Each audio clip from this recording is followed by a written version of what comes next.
Eu creio que Deus vai impactar a sua vida. Livro de 2 Samuel, capítulo 9. O tema da mensagem é: há esperança para você, ou para você.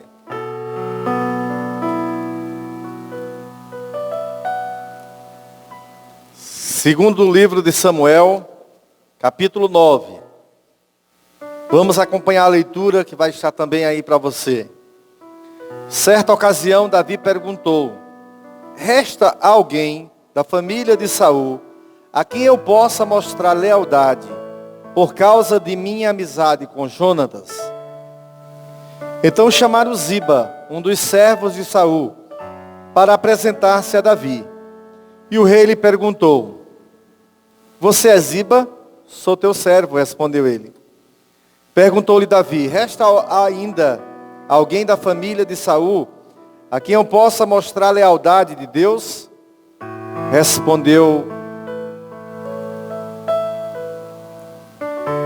Respondeu Ziba: ainda há um filho de Jonatas, aleijado dos pés.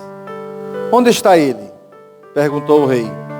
Ziba respondeu: na casa de Maquir, filho de Amiel, em Lodebar.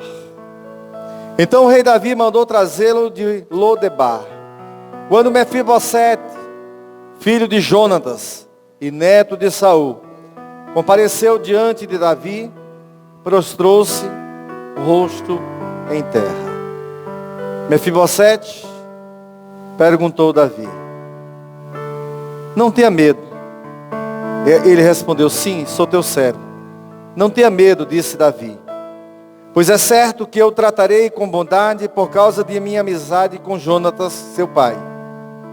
Vou devolver-lhe todas as terras que pertenciam ao seu avô Saul, e você comerá sempre à minha mesa.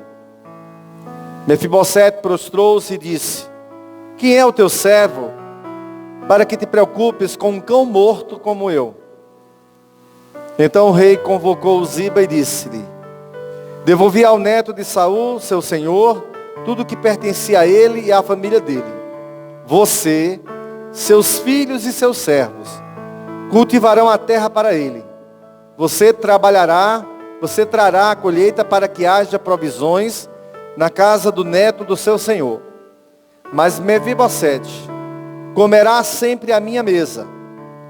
Ziba tinha 15 filhos e 20 servos. Então Ziba disse ao rei: o teu servo fará tudo o que o rei, meu senhor, ordenou. Assim Mefibosete passou a comer à mesa de Davi, como se fosse um dos seus filhos. Mefibosete tinha um filho ainda jovem, chamado Mica. E todos os que moravam na casa de Ziba tornaram-se servos de Mefibosete. Então Mefibosete, que era aleijado dos pés, foi morar em Jerusalém, pois passou a comer sempre à mesa do rei. Baixe a cabeça aí onde você se encontra, em nome de Jesus, vamos orar. Querido Deus e Pai, a Tua palavra, ela é impactante. Por si só, a leitura da Tua palavra gera vida. Por si só, na leitura da Tua palavra, nós já ouvimos a Tua voz. Nos ajuda, Pai, a meditar mais ainda um pouco na Tua palavra, e que venha a inspiração do Teu Espírito a falar conosco, e que possamos ser impactados, tocados, mexidos em nossos sentimentos, corações, pelo poder da Tua palavra. Que venhamos, Pai, entendê-la e vivê-la. No nome de Jesus. Amém e amém. Meus queridos, aqui tem um homem que era neto de Saul, e ele estava literalmente esquecido pela sociedade, estava esquecido por todos. Eu diria até que ele mesmo fazia questão de ser esquecido, porque ele era neto de Saul. A sua família teve um momento de guerra ainda com a família de Davi. Davi, ele não assumiu o reino total de Israel no mesmo dia que Saul morreu. O processo foi lento, o processo foi por partes. Primeiro ele assume o reino em algumas tribos, como Judá, que era a sua tribo. Depois é que ele assume a totalidade do reino de Israel. E quando ele está como rei, o rei de todo Israel, ele recebe então uma direção de Deus, eu creio, para que ele cumprisse um pacto, uma aliança, um compromisso que ele tinha de amizade com Jonatas. Os dois tinham um pacto, um compromisso de um ajudar ao outro. Jonatas arriscou a vida dele para livrar Davi da morte por seu pai Saul. E ele então usa de misericórdia. Deus, na verdade, usa a vida de Davi para abençoar e fazer justiça, promover bondade e reparar a vida deste homem chamado Mefibosete. E o que tem a ver isso com a tua vida? Tem tudo a ver. Muitas vezes, esta é a condição que nós nos encontramos. Esquecido, escondido, sem ser lembrado por ninguém. Mas Deus lembra de nós. Ele lembra das nossas vidas. Este homem estava vivendo de favor na casa de Maquir, lá em Lodebar. Daqui a pouco eu vou falar um pouquinho sobre Lodebar. E Deus usa Davi para trazê-lo de volta. Muitas vezes nós nos encontramos na mesma condição, na mesma situação. Qual? A situação de ficarmos isolados, escondidos, sem querer ser visto porque cometemos algum erro, entramos em alguma batalha e fomos derrotados, fracassamos, falhamos, falimos, e entramos em nosso próprio Lodebar, um lugar que eu já vou adiantar para você, que significa quer dizer não, é uma palavra que vem do negativo, não. Debar tem dois significados: pasto ou palavras. Uma tradução simples seria assim: Lodebar seria lugar sem pasto ou lugar sem palavras. E no entendimento, numa tradução de um entendimento maior, seria assim: lugar de esquecimento. Então aquele lugar que ele morava era um lugar para esquecer. A pessoa ficar lá e ser esquecido. Sem pasto é sem alimento. Sem palavras é porque não tinha diálogo.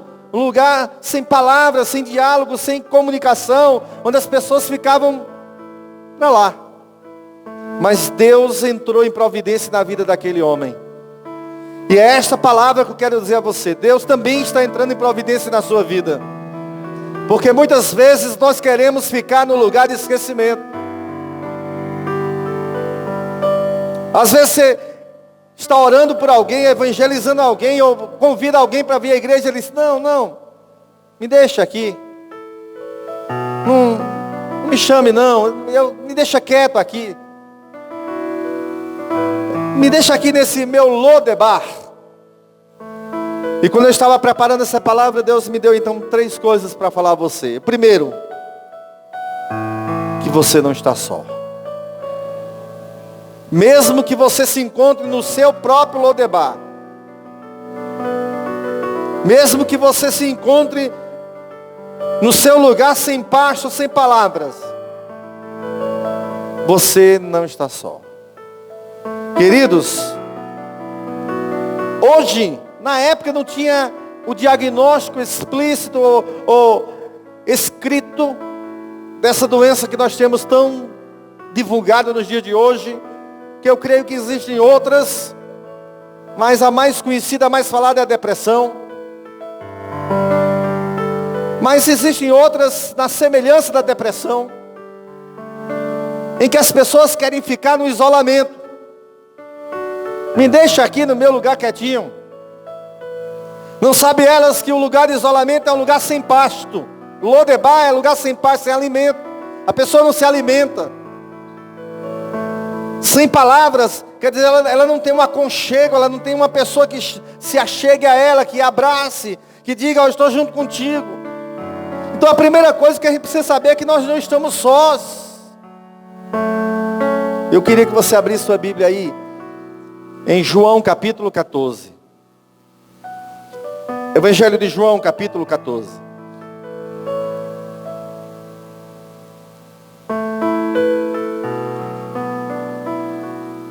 Abra João 14, daqui a pouco eu digo o versículo para você. Eu queria voltar um pouquinho no texto de 2 Samuel capítulo 9. Aquele homem, ele estava tão isolado que quando foram lhe buscar, que o rei Davi disse, é você, Mefibosete? Sou eu. Mas o que é que o rei quer? Você lembra qual foi a palavra que ele usou para definir a vida dele? Ele disse, é você? Sou eu. Ele disse, o que é que o rei quer com um cão morto? Cão morto? Era assim que ele se sentia. Mas o Senhor quer mudar essa situação na sua vida hoje. Amém? Você não é um cão morto, algo jogado na estrada, algo esquecido em algum lugar. Não, você não é. Amém, queridos?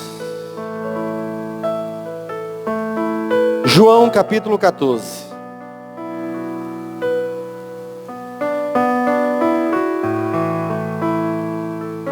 Versículo 18.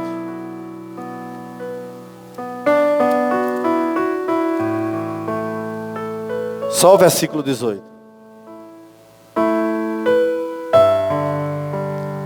Não os deixarei órfãos. Voltarei para vocês. Só isso. Não os deixarei órfãos. Eu tenho dito, tenho falado, tenho repetido, e eu vou falar isso sempre até que isso se torne algo comum no seu coração. Não existe nada na Bíblia por acaso. Jesus, ele está falando com seus discípulos e consequentemente com você, comigo. E ele diz para os discípulos assim, vocês não vão ficar órfãos. O que é um órfão? É quem não tem pai e não tem mãe. Porque quem tem um dos dois não é órfão. Expressão órfão de pai e mãe. A perda de um ainda é secundária. Um supre o outro. Mas quem não tem pai e mãe, para uma criança, por exemplo, é uma sensação de abandono, de estar sozinho. E quando Jesus está dialogando com os seus discípulos, ele diz para os discípulos, vocês não vão ficar órfãos. Ou seja, a figura de Jesus, que era uma figura paterna, na vida dos discípulos, a ausência de Jesus ia ser uma derrocada para eles. Os discípulos, eles iam, cada um para o seu lugar. O próprio Jesus disse, fere o pastor e dissipa as ovelhas. Então ele disse, eu não vou deixar vocês órfãos. Eu vou estar com vocês. Amém? E qual é a presença de Jesus em nós hoje? Qual foi a presença de Jesus nos discípulos? Como é que Jesus está presente em nós? Pelo Espírito Santo. O Espírito Santo chegou para dizer assim, eu sou Jesus. Eu sou Deus em você. Você não está órfão, você está acompanhado, você tem o Espírito Santo. O Espírito Santo é consolo, o Espírito Santo guia, o Espírito Santo conforta, o Espírito Santo esclarece, o Espírito Santo é que nos traz a palavra, que nos convence das coisas, conforme aqui em João 14 mesmo, nos convence do pecado, da justiça, do juízo. Então o Espírito Santo, ele faz uma obra maravilhosa em nós nos conectamos a Deus através do Espírito Santo, nós fazemos oração, e ela é levada a Deus pelo Espírito Santo, é o Espírito Santo quem traz o descanso ao nosso coração. Nós dependemos do Espírito Santo, nós vivemos no Espírito Santo, nós só andamos se for pelo Espírito Santo, porque o Espírito Santo é Jesus, é a companhia dele em nossas vidas. Você não está só, como Mefibosete estava, lá naquele lugar de Lodebar, abandonado, jogado. Ele disse: eu vou deixar o Espírito Santo com vocês, eu estarei com vocês, eu voltarei para vocês. Tanto é que depois que o Espírito Santo é derramado sobre a igreja, não há dispersão nos discípulos. Não há. Os discípulos, antes do Espírito Santo, Jesus ressuscita. E eles começam a ir um para um canto, outro para outro. Mesmo Jesus vindo a cada semana, a cada domingo, Jesus visitava os discípulos, ia na casa que ele se encontrava, falava com eles. No primeiro domingo, ou seja, no primeiro dia da semana, que é o domingo, ele ressuscitou e ele fala com os discípulos, ele encontra os seus discípulos, ele fala com as mulheres na porta do túmulo. Depois ele encontra os discípulos no caminho de Emaús. Eles já estavam começando um processo de dispersão. E ele disse para os discípulos: olha, vão deixou o anjo para dar o recado, vão lá para Galileia, que ele quer encontrar com vocês. E diga para Pedro, para ir também. Aí eles vão para Galileia. Mas na Galileia, eles podiam ter chegado na Galileia e ficado num lugar onde Jesus costumava ficar com eles, e eles ficassem lá parados, orando, esperando Jesus chegar. Mas não, eles ficaram. Daqui a pouco bateu talvez uma impaciência, um momento assim de: vamos pescar. Por que pescar? Porque a maioria deles era pescadores, formados de pescadores. E se a pescaria tivesse dado certo? Alguém já parou para pensar nisso? Se antes de Jesus falar com eles naquela areia, que eles passaram novamente a noite pescando e nada apanharam. Mas se eles tivessem passado a noite pescando e tivessem apanhado muito peixe,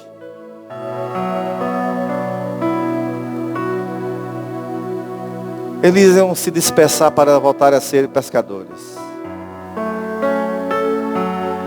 Eles iam voltar a depender do trabalho dele, do esforço dele. Mas eles passaram a noite e não pescaram nada. Porque a sua dependência é do Senhor agora. Ele não vai te deixar só. Aí ele está lá na beira do mar, lá na areia. Pergunta para os discípulos no barco: vocês têm alguma coisa aí para comer? Um peixinho aí? Temos não, Senhor. A gente passou a noite toda, apanhamos nada, 90 metros a distância. Aí ele então diz assim: lance a rede do lado direito. Eles lançam. Quando eles se encontram com a provisão e o provedor, aí um deles para e diz: quem é que traz provisão? Quem é o provedor? É Jesus. Nós passamos a noite toda pescando e nada apanhamos, porque nós estávamos voltando a fazer aquilo que nós fazíamos. Lançar rede, depender de sorte, depender de um cardume, depender de um momento. Mas nós aprendemos durante 3 anos que Ele nos guarda, Ele nos sustenta, Ele nos protege. Só que Ele morreu. E agora eles começaram a se dispersar. Então Jesus aparece naquela areia e diz: olha, lance do lado direito. Quando eles apanham, eles imediatamente fazem a conexão, querido. João está do lado de Pedro e faz a conexão. Ele é pescador e ele diz: olha, se a gente passa a noite toda pescando e nada apanha, e se alguém na praia diz: faz isso, e a gente faz e apanha. Quem é que faz isso conosco? Quem é que está dizendo para a sua vida, você está tentando, e não está dando certo, mas agora, sob a palavra dele, tua vida vai prosperar, mas não é na pescaria, é na dependência de Deus. Se você voltar ao que era antes, você vai rodar, e não vai dar lugar nenhum. E ele vai chegar para você e dizer assim, é ali que tem, os peixes estão ali, porque eu mando nos peixes, mas eu não te preparei 3 anos para pescar no lago de Genezaré. Eu te preparei 3 anos para pescar no mundo, salvando vidas. O Senhor não vai te deixar só. Não vos deixarei órfãos. Você não está abandonado. Você tem um Deus que cuida de você, que vai atrás de você lá em Lodebar e diz, vem para cá, o teu lugar não é ali, o teu lugar é aqui. A segunda coisa que eu aprendo é que no lugar de desprezo vem a honra. Volte lá em 2 Samuel no capítulo 9.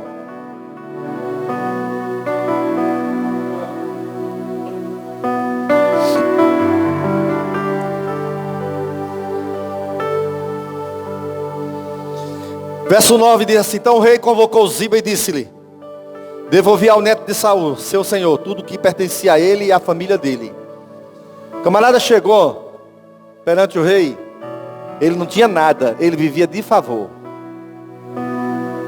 Eu não sei se você está entendendo a dimensão daquilo que Deus está falando contigo. Eu não sei se você está entendendo. Mas esse camarada chegou na presença do rei, ele não tinha nada. Ele vivia de favor. Tudo que ele tinha sido tirado dele. A sua família empreendeu um período de guerra contra a família de Davi. Todos da família dele morreram. E ele sobrou porque ele era um homem que era aleijado dos pés e ficou esquecido.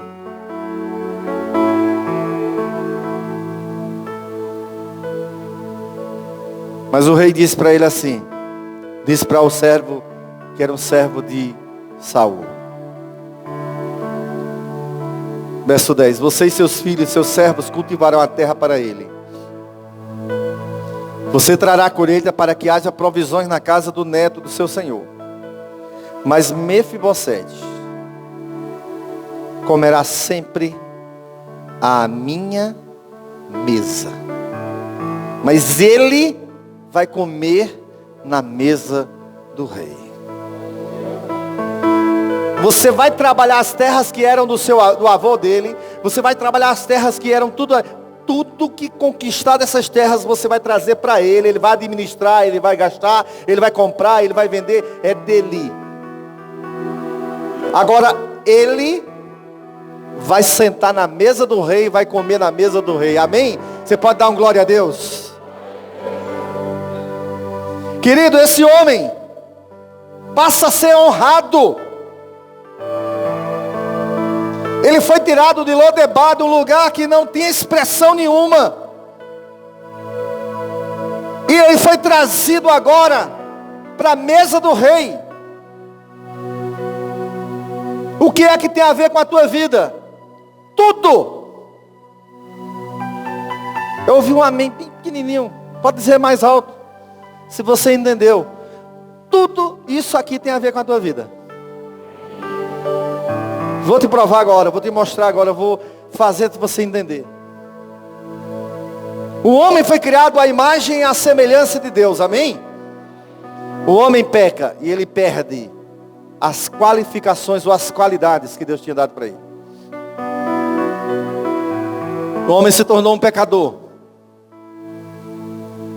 O homem passou a carregar o pecado.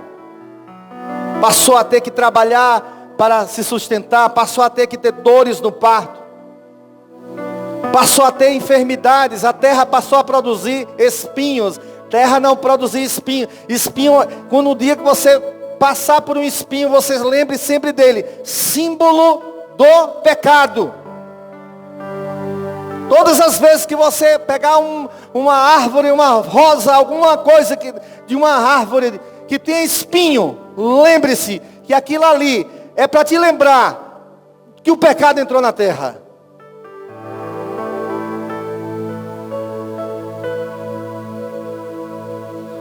O homem passou a ser desonrado. Quando estamos longe de Cristo, nós somos amassados pelo diabo.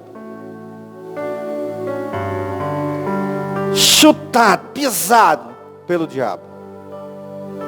Jesus diz lá em João 10 que ele veio para matar, roubar e destruir. Se você olhar para a vida de alguém que não está em Cristo, ela está sendo destruída. Ela está sendo amassada. O diabo impõe medo, dependência. A pessoa se torna dependente de vícios. A pessoa se torna escravo de Satanás. E ele não tem pena nem piedade. A pessoa não tem nada e tem que oferecer às entidades aquilo que não tem. Eu já contei exemplo aqui, da minha infância. É escravo, sofre. O diabo humilha, rouba a vida da pessoa, rouba suas coisas, mata sua esperança, seus sonhos. Destrói famílias.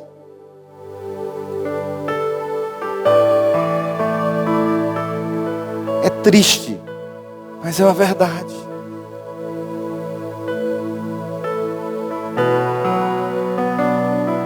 Que nós somos sem Cristo. Olhe para alguém, ou você no passado, que sentava a noite toda na mesa de um ambiente desse para beber, virar a noite. Que consumia coisas do seu vício.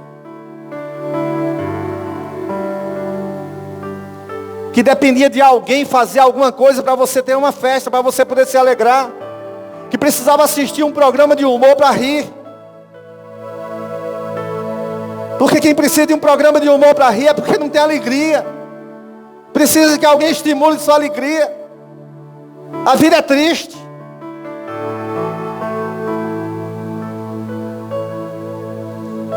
Era assim a vida da gente. E por que nós somos iguais Mefibosete? Porque o Senhor nos tira lá de Lodebar, do lugar de esquecimento. E eu quero que você abra a sua Bíblia aí, por favor. Em Apocalipse, capítulo 3, versículo 21. O 20 é muito conhecido. Diz que estou à porta e bato.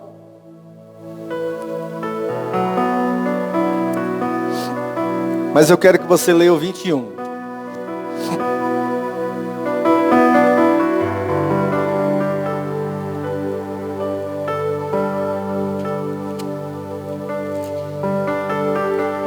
Quem somos nós? Sabe, irmãos, o que é que nós poderíamos dizer? Eu não sei se pode entrar orgulho no seu coração, mas não devia entrar não. Não bota ainda o 21 não, por favor. Não bota nenhum, bota só o símbolo da igreja. Não deixa o orgulho entrar no seu coração não. Não deixa a arrogância entrar no seu coração não. Deixa entrar no seu coração só gratidão e humildade. Porque se entrar a arrogância, orgulho, você começa a se achar. Queridos, se eu fizer aqui uma lista de coisas, você vai chorar ao descobrir que você não fez nada para ser crente.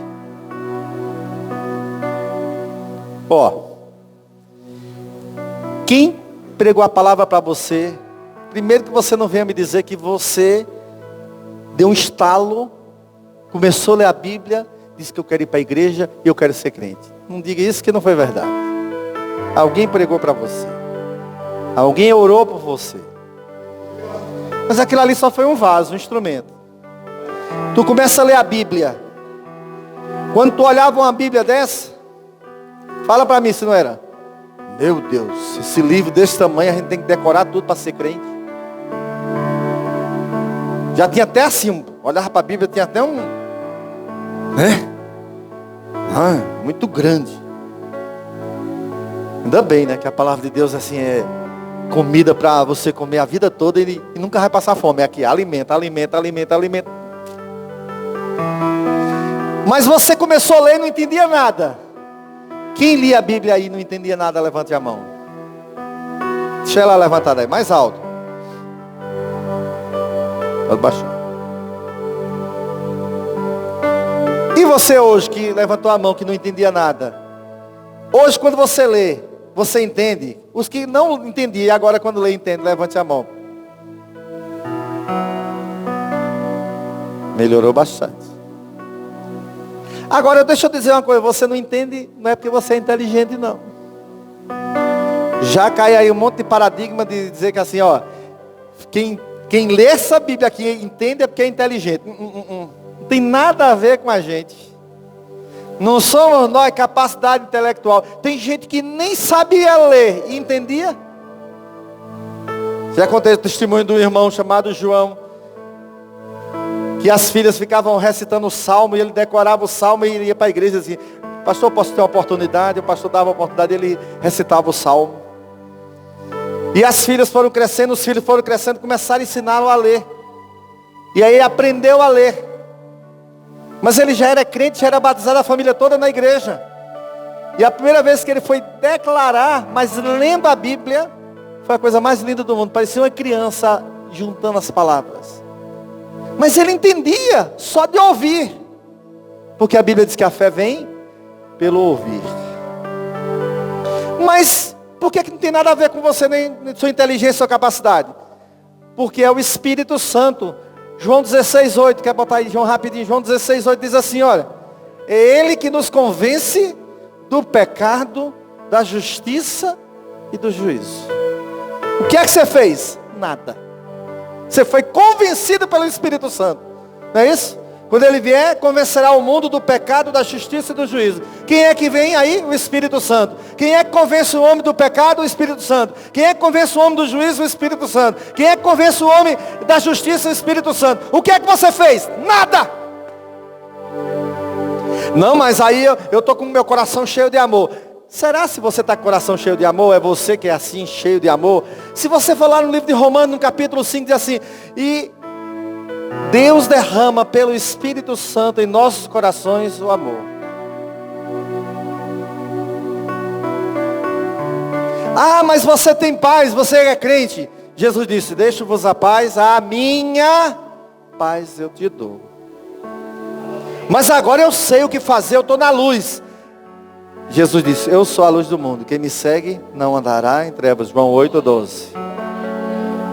Mas agora eu vou para o céu, porque eu tenho Jesus. Ah, você tem Jesus? Então é Ele que te leva para o céu. Porque lá em João 14:6 ele diz, eu sou o caminho que te leva para o céu. Eu sou a verdade que quebra todas as mentiras e enganos. E eu sou a vida. Ou seja, quem está em Jesus tem vida. Então, querido, foi o que você fez? Nada! A Ele... Pode dizer agora? A Ele a honra, a Ele a glória, a Ele o louvor, a Ele toda adoração, a Ele, somente a Ele.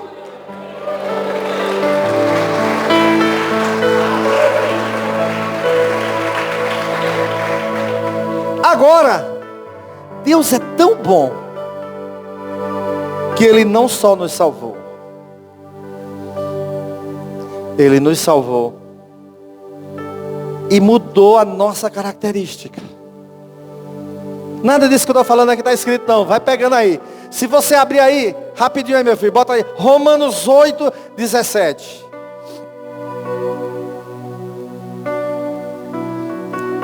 Romanos 8:17. Se somos filhos, somos herdeiros. Herdeiros de Deus e co-herdeiros com Cristo. Se de fato participarmos dos seus sofrimentos, para que também participemos da sua glória. Nós somos o que agora é de Deus? Somos o quê? Filhos. E por ser filho, nós somos o quê? Herdeiros. Mas já tem um herdeiro do céu. O céu já tem um herdeiro, já tem um filho legítimo. Mas o filho veio à terra e resgatou essa humanidade toda. Aquele que entrega o coração para ele, ele disse, quem entregar o coração para o filho, ele diz, vai herdar comigo, vai herdar comigo. Então, meu filho, você se torna filho de Deus e ainda é herdeiro de Deus. Tem gente brigando por um palmo de terra que vai passar. E lá no céu não precisa brigar, porque você tem garantido a sua herança. E em Apocalipse capítulo 3, ele nos dá algo muito sublime. No versículo 21 diz assim: ao vencedor darei o direito de que, irmãos? Me ajuda aí na leitura. De fazer o que, irmãos? De fazer o que, irmãos? Sentar-se no trono com o rei. Ele não disse para sentar no palácio. Ele fez o mesmo que Davi fez com Mefibosete. Davi disse, ele vai sentar aqui na mesa do rei para comer com o rei. Ele está sendo restaurado agora para sentar na mesa do rei, comer com o rei. E ele, Davi diz mais, como um dos filhos do rei. Mas Jesus não é Davi. Jesus é muito mais do que Davi. Ele é o rei dos reis. Ele é o Senhor dos senhores. E ele disse, você que vai vencer, vai sentar comigo no trono. Não é na mesa, é no trono. Vai reinar comigo. Isso é grande, querido. Antes a desonra, agora a honra. E eu diria, honra somente? Põe por favor aí Isaías 61 verso 7 na revista atualizada. Isaías 61, 7. Em lugar da vossa vergonha, a vez de ter dupla honra. Toca na pessoa que está do seu lado e diz assim, a honra de Deus na tua vida será dupla, dobrada. Amém? Para Mefibosete ir para a cidade já era uma coisa, mas a honra dele, além de ter tudo restaurado, ele foi sentar na mesa com o rei. Mas para nós, querido, ser tirado das mãos do diabo, que montava na gente, que humilhava a gente, que destruía a gente. Como é que alguém pode ser mesquinho com as coisas de Deus e ficar com coisinha, com dízimo e oferta? Sabe, eu sou meio assim, mais do que o diácono. Ele tá, como ele é minha ovelha há muito tempo, então ele pega teu dízimo, tua oferta e leve-te embora contigo. Que se alguém faz mesquinharia com as coisas, o que a gente era, irmão? O que a gente fazia quando estava no mundo?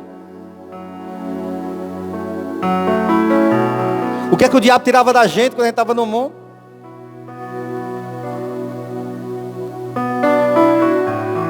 Não tirava 10% não. Tirava era 110% da gente. A paz que Cristo dá não tem preço não. Nem você dando, pagando, não paga não.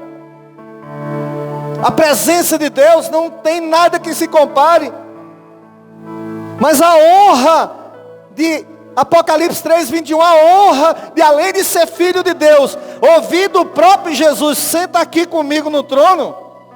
Isso não tem preço, querido. Os homens estão brigando por um lugar de assento na Câmara de Vereadores, na Assembleia Legislativa, na Câmara Federal ou no Senado Federal. Eles estão brigando para serem eleitos, para chegar ali. Mas você já foi resgatado, porque o Senhor deu a vida para te levar para um lugar muito mais sublime. Dizer assim: senta comigo, senta com o Rei.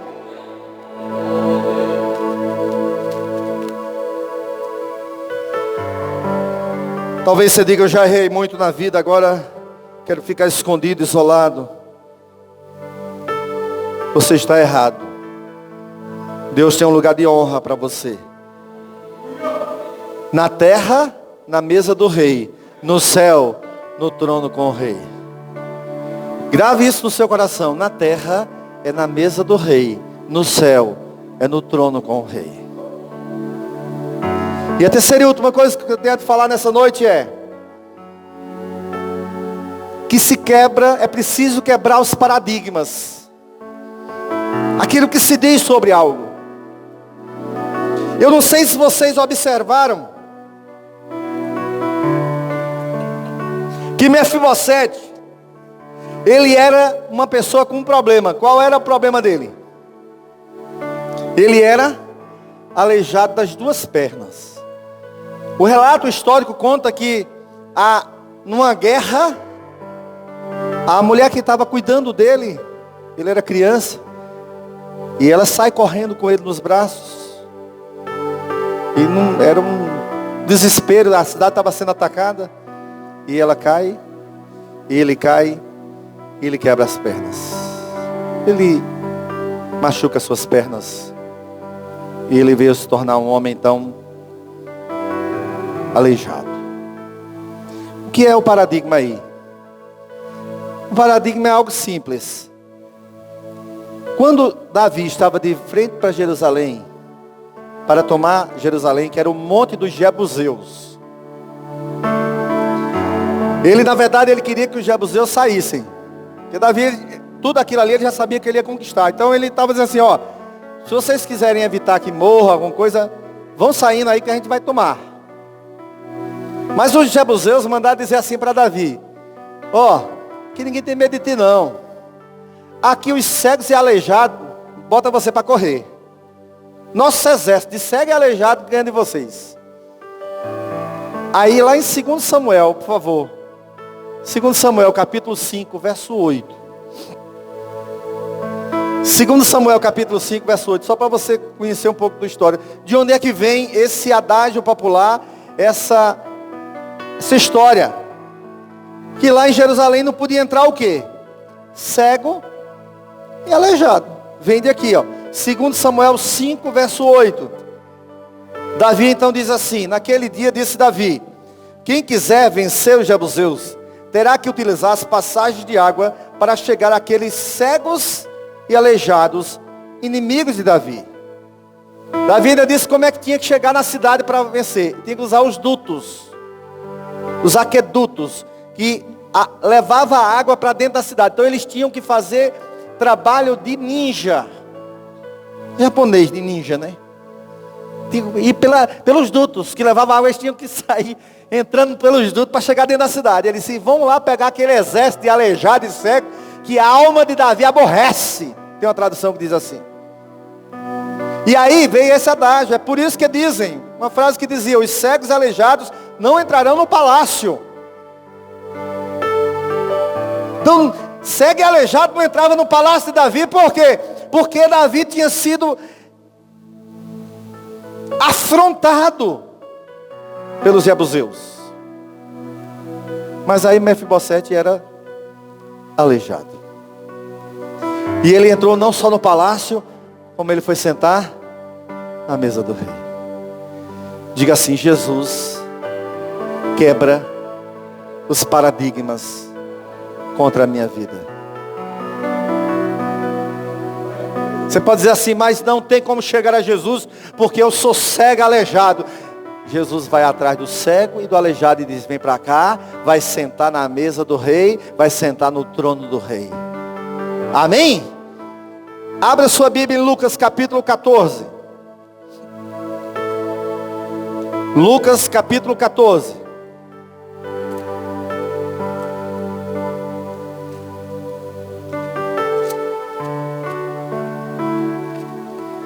As pessoas inventam muitas coisas, as religiões inventam muitas coisas, o ser humano inventa muitas coisas, e Jesus vai quebrar essas coisas na sua vida. Um dos grandes problemas que existia, o sábado. E aí Jesus queria fazer as coisas no sábado, e as pessoas ficavam de olho nele no sábado. Então certo sábado, entrando Jesus para comer na casa de um fariseu importante, observavam-no atentamente. As pessoas chamavam Jesus para ficar de olho nele, para ver se ele fazia alguma coisa, para eles poderem criticar, reclamar, acusar ou até condenar Jesus. À frente dele estava um homem doente, com o corpo inchado. Jesus perguntou aos fariseus e aos peritos da lei: é permitido ou não curar no sábado? E aí, no sábado, pode ou não pode? Então ele lhes perguntou, verso 4 ainda. Mas eles ficaram em silêncio. Assim, tomando o homem pela mão, Jesus o curou e o mandou embora. Amém, irmão? Não podia fazer nada no sábado. Eles, vem cá, pode ou não pode curar no sábado? E eles calados. Jesus pega, cura o homem, vai para casa, meu filho. Verso 5. Então ele lhes perguntou: se um de vocês tiver um filho ou um boi, e este cair num poço no dia do sábado, não irá tirá-lo imediatamente? E eles nada puderam responder. Uma vez eu perguntei a uma pessoa que era tipo guardador de sábado. Não vou entrar em detalhe assim não, mas eu disse assim: se a sua esposa entrar em trabalho de parto, sábado, 8 da manhã, tem que deixar ali trabalho de parto e tiver que ser cesáreo. Não pode fazer nada, tem que deixar para chegar 8 horas da manhã, ou meia-noite, 8 horas da manhã no domingo. Disse, não, faz o parto. Disse, não. Porque o médico, a enfermeira, o cara que vai estar na porta do hospital, ou da ambulância, não vai estar trabalhando? Não, mas você também está sendo muito radical. Não estou sendo radical de nada. Estou perguntando igual Jesus. Se o jumento, o boi, o teu filho cair no buraco, tu não vai lá tirar? Claro que tu vai. Como muitos desses, um que eu conheci, a esposa estava tendo parto, e ele era dessa igreja que não pode ter transfusão. Dessa religião, igreja não, religião. E aí o médico estava lá, ela estava com hemorragia. E ela era também da mesma religião. O médico chega lá fora e diz: olha, sua esposa está em hemorragia, nós temos ali uma ordem assinada por você e por ela, de não fazer transfusão de sangue, aqui em Petrolina. Se eu não fizer uma transfusão de sangue, iniciar uma transfusão de sangue na sua esposa, daqui até meia hora, ela vai morrer. E eu quero agora que você entenda que o tempo que você assinou, você vai se responsabilizar pela morte dela. Ele disse: doutor, faça a transfusão, só faça um pedido, não diga a ninguém, nem a ela. Ele me disse, fez transfusão e salvou a vida dela, e nem ela soube, porque senão ela teria aprontado com ele. Queridos, ele quebrou os paradigmas de religiões, disso, daquilo. Assim como este homem aqui quebrou também. Davi trouxe um aleijado para dentro. Sabe o que isso quer dizer para você? Jesus, ele não está aqui para jogar uma pedra em você, como ele não jogou naquela mulher em adultério. Ele não está aqui para te acusar de nada. Ele está aqui para dizer assim: se você é aleijado, não podia entrar em Jerusalém, mas agora entra. Se você é cego, não podia entrar em Jerusalém, você agora entra. Se você não tinha Deus, você agora tem. Se você não tinha pai, você agora tem. Se você não era perdoado, você agora vai ser perdoado.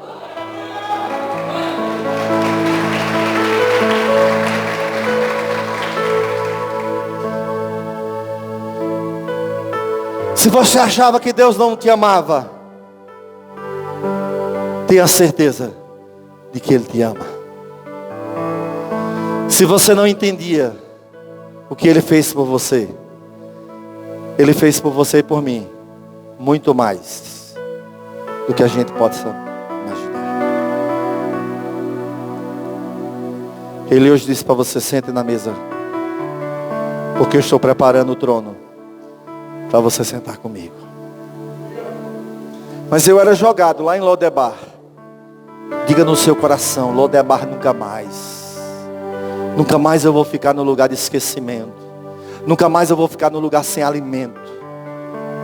Os filhos de Deus são trazidos para perto, para serem cuidados, para serem alimentados, para serem providos. Davi diz: olha, tudo o que arrecadar, dá para ele, provisão.